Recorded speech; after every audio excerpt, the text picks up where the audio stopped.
this evening. We just thank you for each one of the speakers that you provided. We thank you for the leadership that they provide.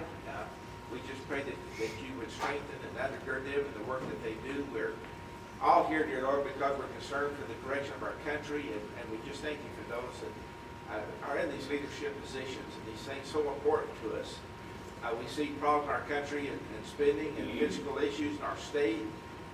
We see life issues. We see education issues. We see foreign the foreign situation and the war clouds that seem to be gathering. Here we just pray for your blessings on our country, for those in leadership. We just ask your blessing on our meeting, that everything that we do would be pleasing to you. We ask your blessing on each one that's here. We thank you for those that are here. In Christ's name we pray. Amen. Amen. And I want to get our youngest Tea Party member up here to lead us in the pledges. Caleb? Uh-oh, we missing Caleb? He's coming. There he is.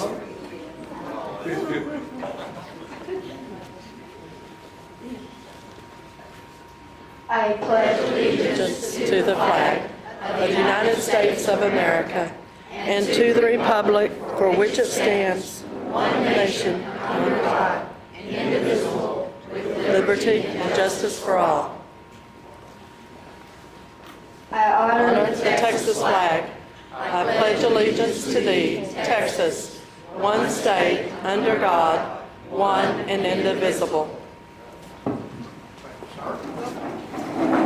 I'm going to make a few quick announcements here for Tea Party business.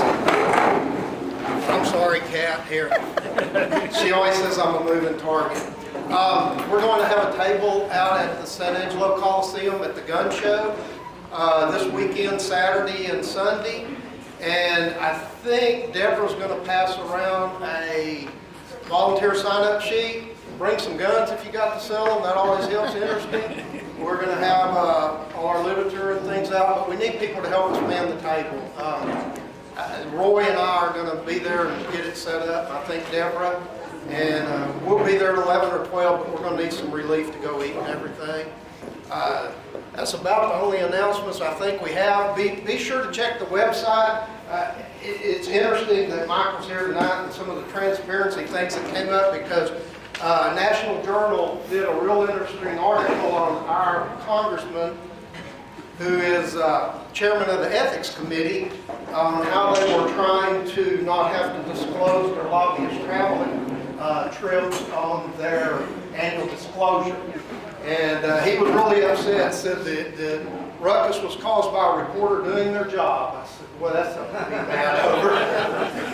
But anyway, that's all we have with that. This is going to be an easy meeting for me. I want to welcome the Life, Liberty, and Property Tour here to the San Angelo Tea Party. And with that, I'm going to go sit in the audience and turn it over to Michael Quinsolman. Well, thank you all so much for letting us be here with you. It's a real pleasure for each of us to kind of get together. We all go scattering around the state doing our own thing, so it's always like a little family reunion when we're able to get together to do these things. Tell you a little bit about what we're doing and why we're doing it. But before I do so, I would be remiss personally not to introduce one of the finest members of the Texas House of Representatives, who hopefully in about 6 or 7 months is going to be one of the finest members of the Texas Senate, Mr. Charles Perry, sitting back there.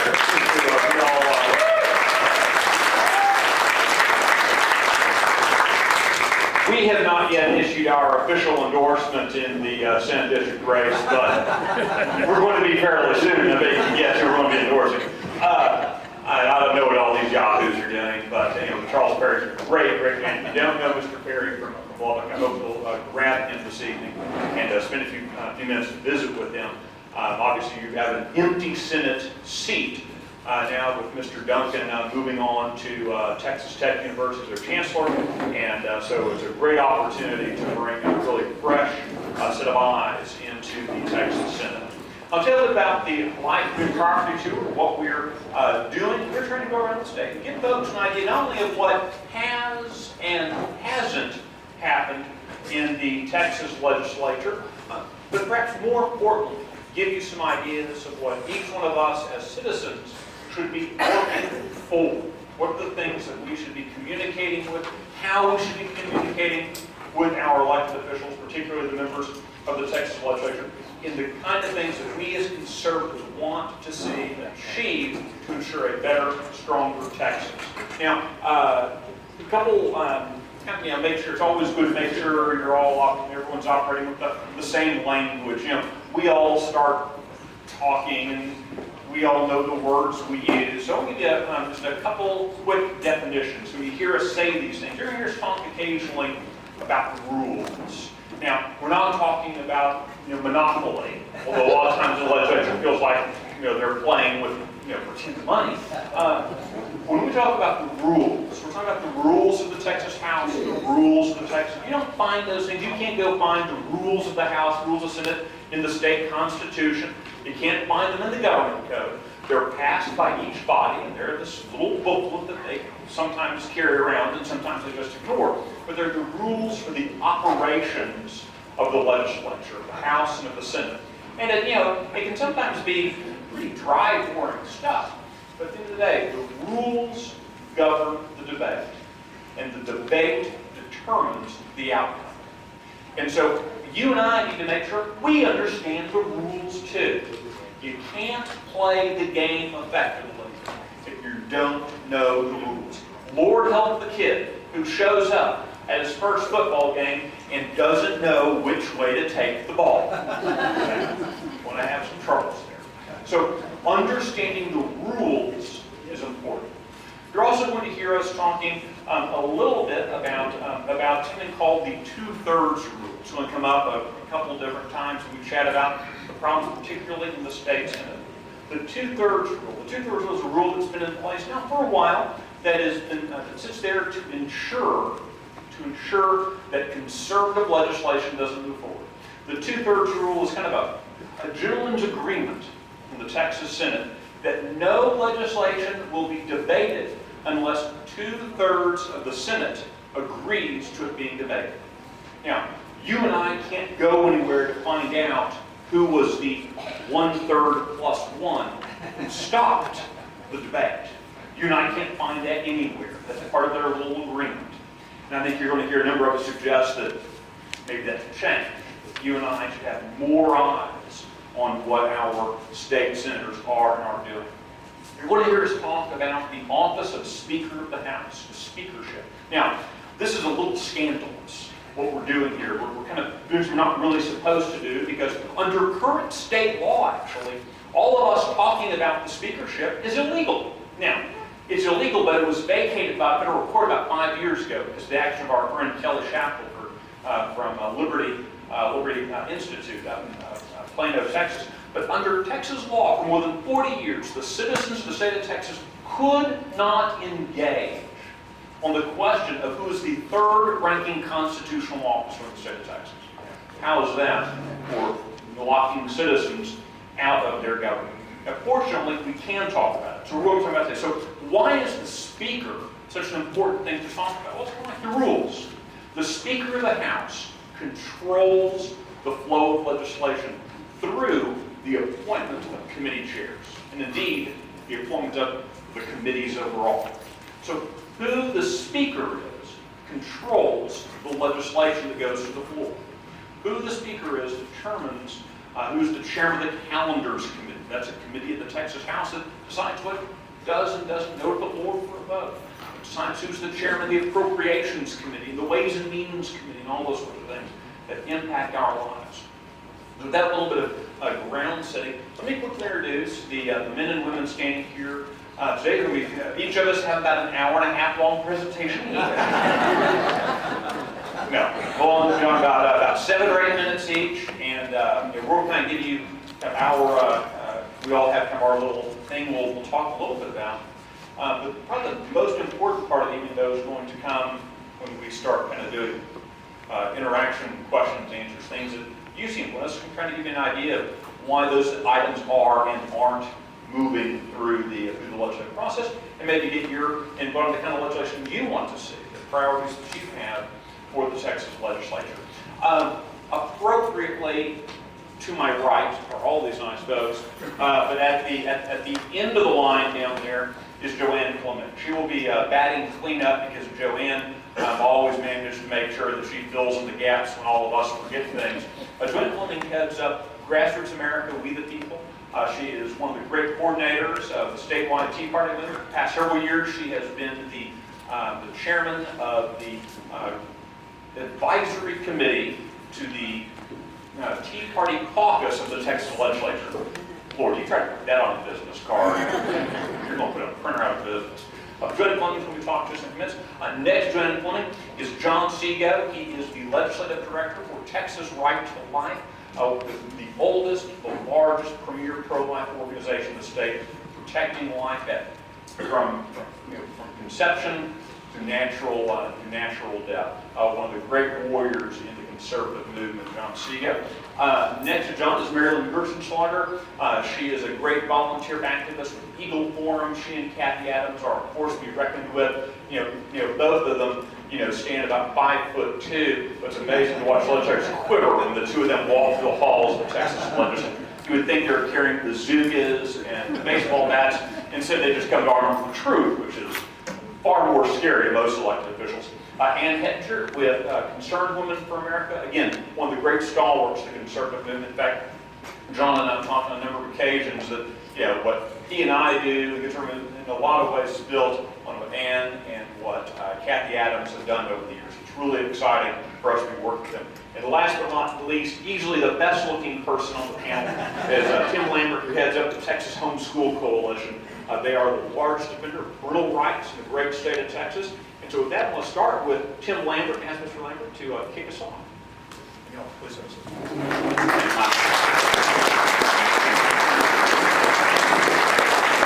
Well, it's great to be with you guys tonight. How many of y'all have heard of homeschooling? Wow, that's great. Well, my wife and I decided to homeschool back in the 1980s. And I tell people I have a BA in political science from Texas Tech. My good friend Charles Perry, by the way, our organization has endorsed in that race, just so you know, and we're supporting Charles Perry for that seat. But several years ago, in fact, about 25 years ago, my wife and I were very concerned about the education of our children. We heard some guys speak, had this crazy idea that parents could actually teach their own kids at home. And my mother-in-law always thought we were about a half a bubble off the plum, so it didn't surprise her when we decided to do that. And I tell people I had a BA in political science from Texas Tech, but I always said I was not going to be involved in politics. I wanted to focus on the important things in life. Raising my children in the nurture and the admonition of the Lord, building my business, and providing for my family. But I tell people it was Democrat Attorney General Jim Maddox who got me involved in politics, because Jim Maddox heard about all these people that were homeschooling, and he said that he did not believe, he said this publicly, he did not believe parents were qualified to raise their kids, much less teach them at home. And he actually sued the State Board of Education, tried to prohibit that. And I went to this hearing, and I came away from that realizing that if people like you and I didn't get involved in this process, people like him were going to be making decisions telling me what I could and could not do for my children. And so we sued the state of Texas, and almost 10 years in court. It was really an incredible thing that parents really should have the right to make decisions for their own children. What an amazing concept. We won that lawsuit, and in the last few years, we have actually expanded our rights. We basically say that parents have the right to make decisions for their children because parents have a fundamental constitutional right to direct the care, control, and upbringing of their children. Anybody disagree with that? Of course not. And yet, there are people in Washington, D.C. and people in Austin who believe they are better qualified than parents to make those decisions. And so what we've seen in the last few years is the battle for the right of parents to make these decisions for their children has actually moved into the family courts. And we've been involved in a number of lawsuits over the years in which a vindictive grandparent has sued a single parent under what's called the Grandparent Access Statute. Now these are not grandparents like you and I. Okay? These are grandparents who decide they're going to decide what that grandchild can and cannot do. And the state Grandparent Access Statute allows, in the cases where there is a death, a divorce, or incarceration, for the parents of that dead, deceased, or dead, divorced, or incarcerated parent to sue the single parent, which is most of the time a woman, for access, that is possession, or access, which is visitation, or possession, which is having that child. Now bear in mind, we are not talking about a parent here who is abusive or neglectful. We're talking about parents who are doing what is right for their children, and someone disagrees with that legitimate decision. And the state of Texas allows grandparents in those situations to sue that parent. And so what we wind up having in several of these cases we've been involved in is, in fact, I'll tell you the first case we ever was involved in was in Ector County, when a couple decided they were going to homeschool their kids because they were really concerned about the negative influence they were being exposed to in the local public school. The grandparents were very upset with that decision, and in fact, the grandfather was so upset he assaulted the father in front of the family. And those parents did what you and I would probably do. They went and got a restraining order on their family. And that grandfather then filed a grandparent access case. And over a period of several years, the parents spent thousands of dollars defending themselves. And ultimately, they went to the grandfather, and they said, you know, we can't continue to do this. How can we settle this? Let's sit down and reason together. And the grandparents said, we'll drop our case if you give us custody of the daughter, and we will let you keep your two sons. Now, my friends, that should not happen in America. No.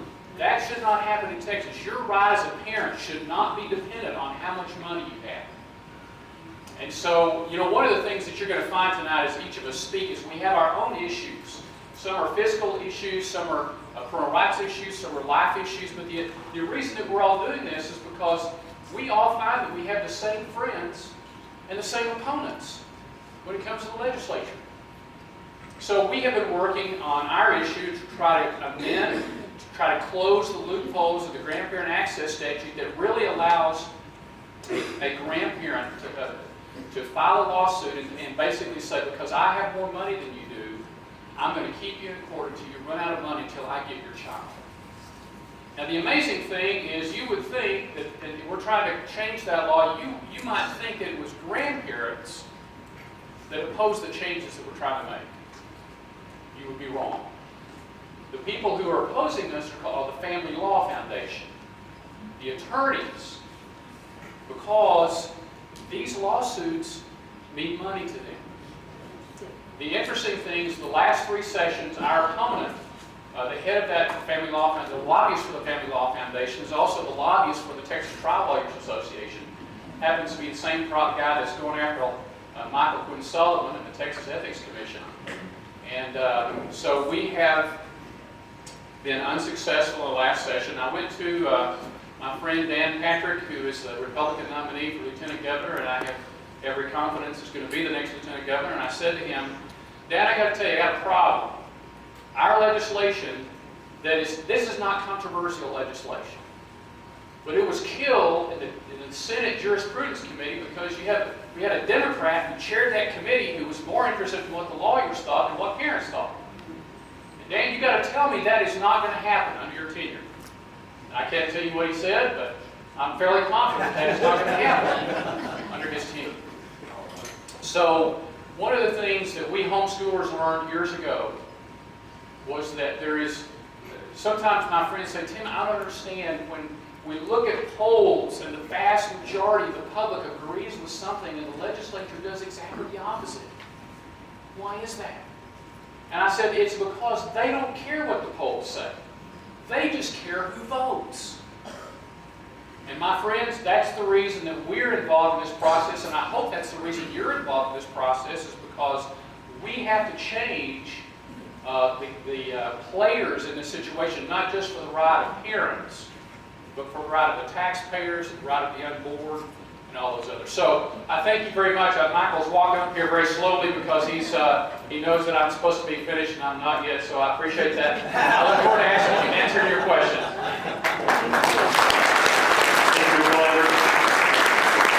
Right now, I want to start passing around the room here some electronic clipboards where if you'd like to sign up to get on our email list for notifications about things on the legislature, issues that we don't cover, you can sign up here on these electronic notepads there.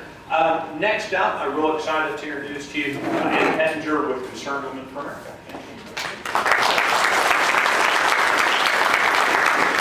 Nobody here is more excited to be here than me.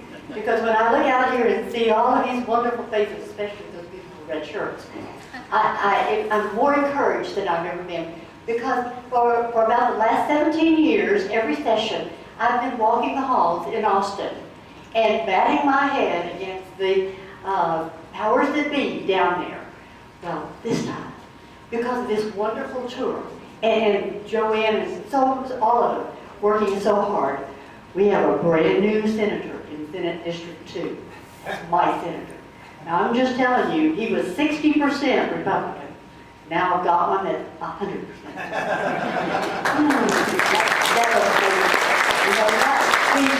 In Senate District 16 in Dallas, we had a man who was a little bit less than 60% Republican. And now we have one that's 100% Republican. Again. In Senate District 10 in Arlington, that was Wendy Davis's seat. Now we are going to have Connie Burton there. And she's 100% Republican. All of them. And I'm so excited about this young man sitting back here at this table because he's going to bring that same 100% Republican to the Senate. And I'm so excited about it. In one of the districts in the Dallas area, we had 100% Democrat sitting there as a Republican in the Texas House. He's out, and 100% Republican is there. And all over Texas, we see that happening. I am excited more than ever before about it. I'm way too old to be doing this, but I can't give it up because it's so exciting for me to finally see an opening at the end of this, right at the end of this time.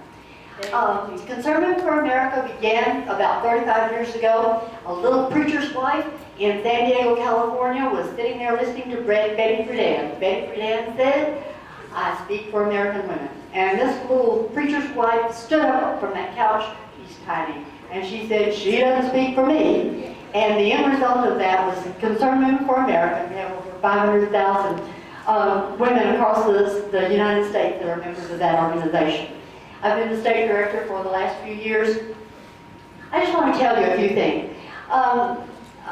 Here's some things that were proposed in the last session that we walked on, we talked on, we tried to get authors for, we worked so hard on, and they didn't go anywhere. A bill increasing the penalty for coercion of abortion. A bill increasing the time allowed pending transfer for our terminally ill patients from hospitals. A bill to amend the judicial bypass, which is being very fraudulently used. A bill initiating religious liberty, a constitutional amendment that says that what it does is it just takes the Supreme Court ruling and codifies them and puts them into our Texas Constitution. So judges and the school districts and everybody else cannot say, well, you know, there's a contract. No. It'll be in our Texas Constitution. And we tried and tried and tried. And the senator from Lubbock held it in his committee and would not allow it to be voted on. The representative from Corsicana, who, by the way, will still be back, as the State Affairs Committee, he would not let it out of his committee. It's a crime that these things are happening. Another is a bill limiting foreign law in Texas courts. And another one is the one that Tim talked about, that Concerned Women for America has worked on with him and walked on. Another bill is to penalize the independent school districts who attempt to use school funds to cover insurance for same-sex partners in opposition to our state constitution.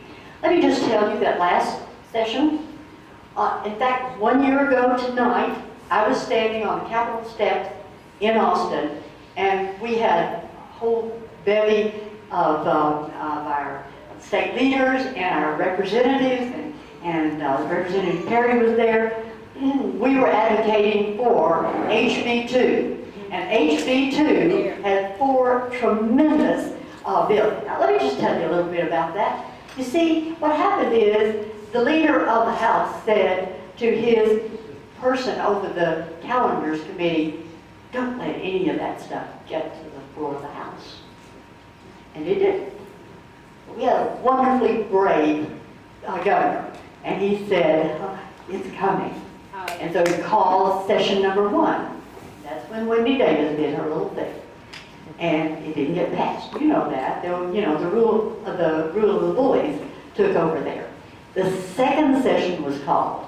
And there are a lot, because Governor Perry said in a private meeting, he said, I told all the legislators, it's really hot in Austin in August.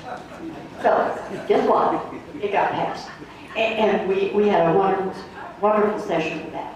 Now let me just tell you that you have the opportunity, all of those things we worked on, this coming session, what we're going to be seeing is what happened in San Antonio and what happened in Houston in regards to the LGBT agenda. And that agenda will, in Houston they said that all the bathrooms must be transgender. In San Antonio, they said that if you were a Christian and spoken out against homosexuality, you couldn't have a city contract and you couldn't serve on the city council. So those kinds of things are going on, and that's what's going to happen in this coming session. All of those orange shirts are going to be back, and they're going to be not only pro-choice, but they're going to be pro-LGBT. Lesbian, gay, bisexual, transgender. You don't know what that is. That's the word they're using now. So they will be back and we'll be fighting whatever it is that they have. If we will probably have Governor Abbott, and I'm really believing we're going to have Lieutenant Governor Patrick. You got to go vote. You have to go get your people to do it too. Really thinking that, but you know what? We still have Joe Strauss that we have to deal with. And he's the one who's appointing these committees. Now, there's something you can do about that. I'm going to be standing at the door. Here's a little card, and I'm going to give it to you as you go out. What you can do is you can fill it out, give your name and address and all of the information on that, give it back to me, and I'm taking on. You see, my rep is Representative Scott Turner, and I'm going to work with him. And he's given me this great big stack of cards, and if you'll fill them out and give them back to me, I will take them home to Scott. I work in his office, so I will take them back to him, and then what he's going to do is he's going to take these to your rep. And what it will say to your rep is that the constituents here want Scott Turner to be the Speaker of the House. And that's what you can do, and I'll be here to help you. Thank you so much.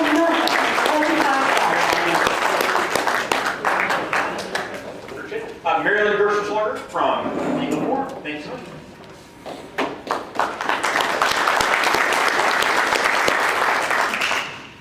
Well, good evening, everyone. It's been just about a year since I was here and received your warm welcome. And for those of you who were here, you'll remember I talked about the 24,000 students in Texas who are enrolled in our charter schools that are operated primarily by Turkish men who are here on H-1B visas. What I wanted to do tonight is give you a little update on what progress we had at the Capitol. As I told you last summer, we lobbied and asked that charter operators in Texas would be required to be American citizens, just like their counterparts are local school board trustees. Let me put that in other words. Your local school board trustee is an elected official. They take an oath to support and defend the Constitution of the United States. You don't have to be an American citizen to apply to operate a charter school in Texas. So we tried to change the law and make it a requirement. Representative Bill Zettler from Arlington was our hero. He took on that bill for us, and the bill never got a hearing in the House Education Committee. I've had a lot of experience as a volunteer lobbyist for Texas Eagle Forum. I lived in Austin for 9 sessions so that I could volunteer daily as a citizen lobbyist on behalf of Texas Eagle Forum. I live 200 miles north of the capital, so it's a big commitment for me to do that. It's much more fun than bridge and golf, and I'm much better at it than games. Well, we were unsuccessful in passing that bill, and we also asked Mr. Zettler to carry another bill for us. For accountability and transparency, we asked him to carry a bill that would require schools to put their check registers online. Now, over half of school tax dollars in Texas are already online. School districts have put them up there voluntarily. And, but we wanted everyone to have to do this, and we got nowhere with that bill also. Someone talked about the calendars committee earlier. Years ago, a state representative told me that the calendars committee is where bills come to die, and many of them do die right there. Well, anyhow, our 2 bills didn't get anywhere, and at the very end of session, Representative Zettler was on the House floor, and he proposed 2 amendments to a big charter school bill. And those amendments both passed. One was to require check registers to be posted online by a charter school, and the other one was that charter operators would have to be qualified voters, which would be an American citizen.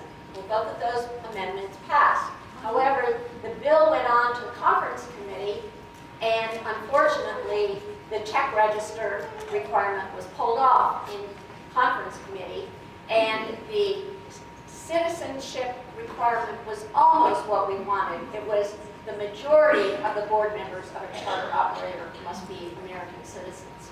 You see, we have these 24,000 students in our Turkish-run charter schools in Texas. They're called the Harmony Charter Schools. So next session, what we would like to happen is that all charter operators be required to be American citizens, and that check registers be required to be posted online. One of our main concerns is that you've heard of Race to the Top, or which are federal funds that states could apply for and be granted, and if they got these federal dollars, they would have to implement the Common Core standards in their state. Well, Texas rejected those Common Core standards. Well, President Obama wasn't quite happy with that, so he designed a plan so that individual school districts could apply for Race to the Top funds. Well, the Harmony Charter Schools were among those who applied for Race to the Top funds, and they were awarded almost $30 million in federal funds. I wrote an article about this, about Common Core, and one of the things I said was that Harmony Charter Schools in Texas now have Common Core, and the superintendent of the Harmony Charter Schools, which are the Turkish charter schools, wrote a letter to Texas Eagle Forum denying that they are implementing Common Core in their schools. There is no way they could get around not implementing the Common Core standards in their schools and still get those federal dollars. So we are very concerned about that. Houston ISD and Dallas ISD also have Race to the Top funds. So Common Core is already in some parts of Texas. These are dumbed down, politically correct standards for our students.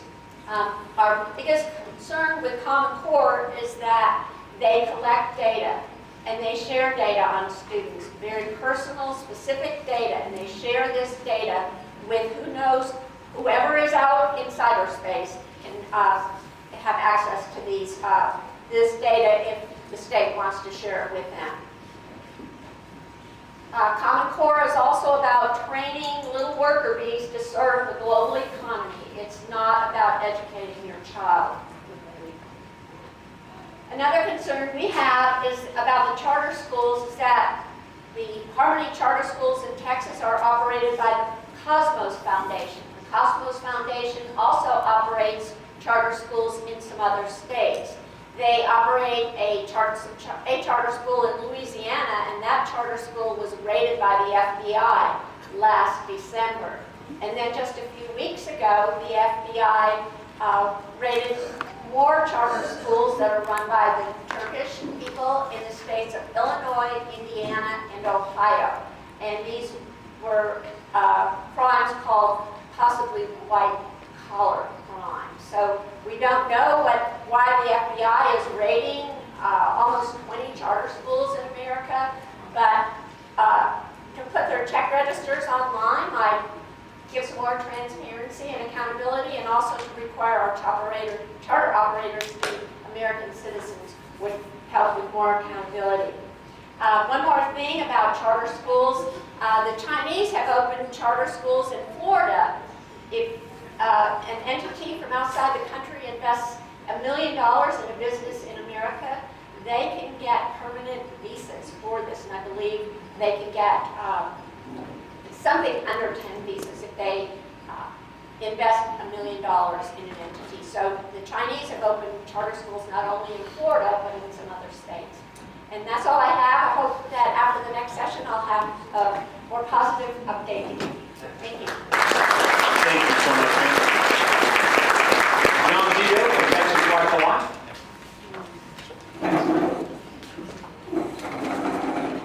Thank you for the invitation. It's an honor to be able to speak with you and to work with all of these patriots who are very passionate about their causes.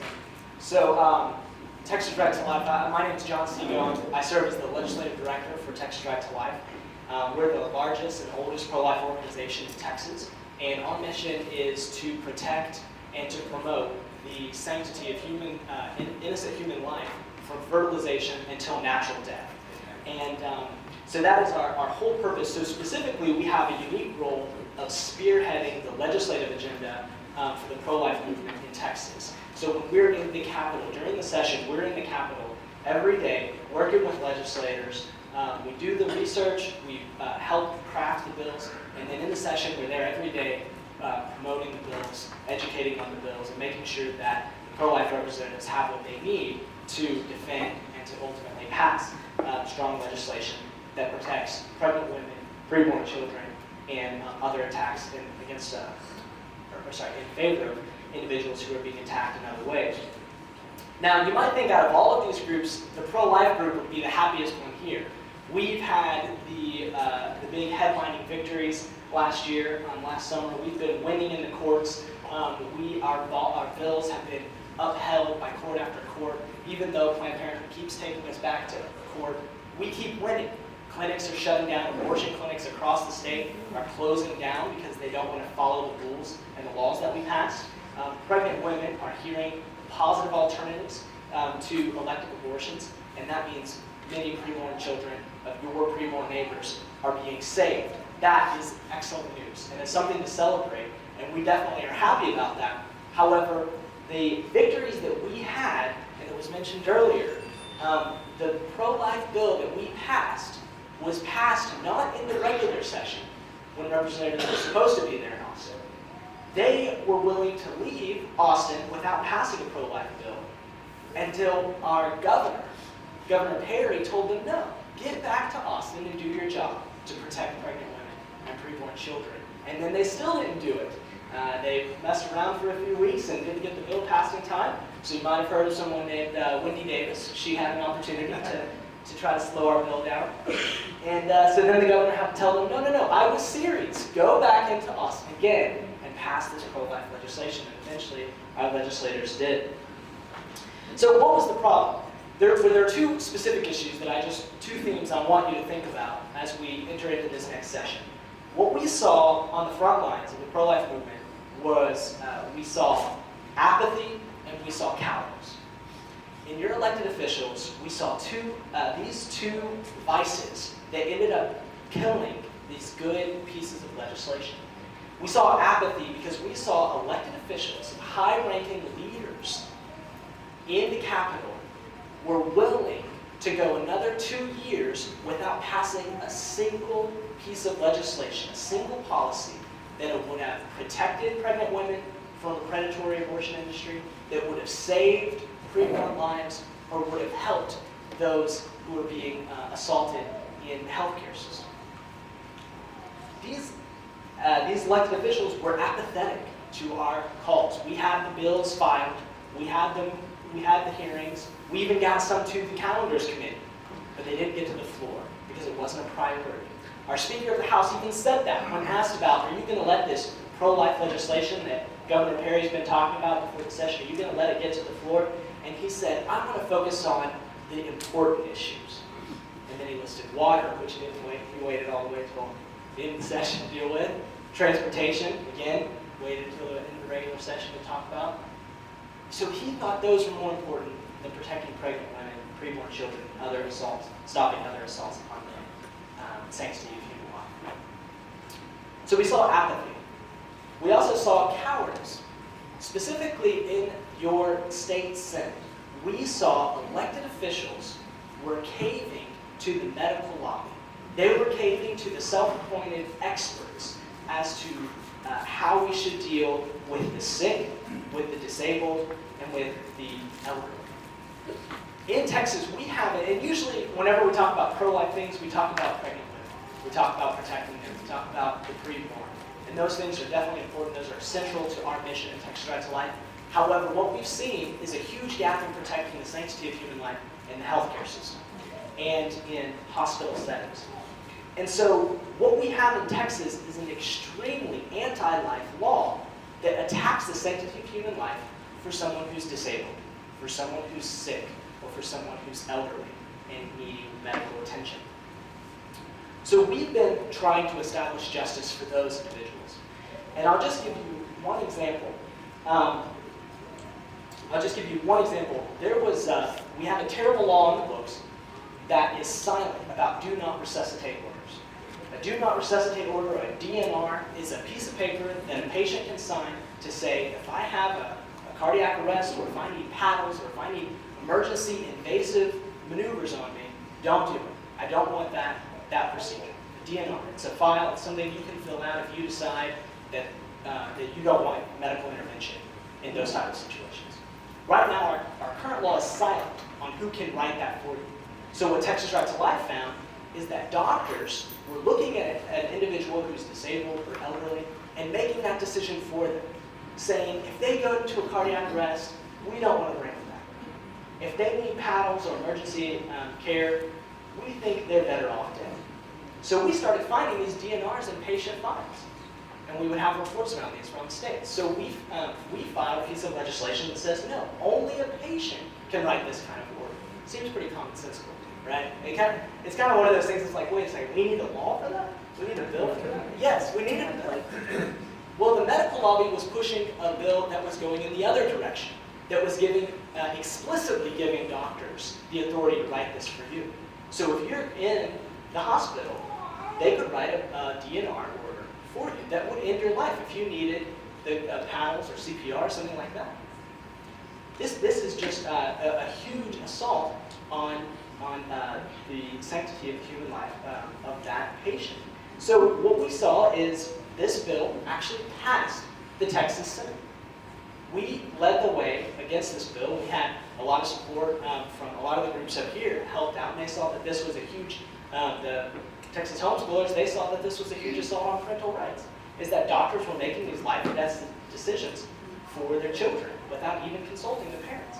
So it was just kind of a huge, terrible piece of legislation from several different angles. Well, Texas Right to Life, we ended up stopping that bill after it passed the Senate.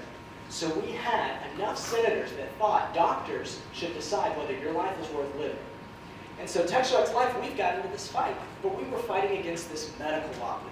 We're a pro-life group, and we're fighting this medical lobby and the hospital lobby and all of these experts. And so we ended up stopping that legislation, but that's something we're very concerned about. Our senators were cowardice in the face of that medical lobby. And so I will say that the senator who represents this area, he voted for that piece of legislation. And that's why on our scorecard, he got a 63% pro-life pro-life score because he was not willing to protect your life once you get into a hospital. However, we've endorsed a candidate who has a 122% pro-life score. We found a representative who not only would stop a bad bill, he actually helped us file a good bill that would have put more protections on the patient, not just stopping the medical lobby from getting whatever they want, but making progress in protecting patients and stopping the discrimination against an individual just because they have a disability, an illness, or because they're elderly.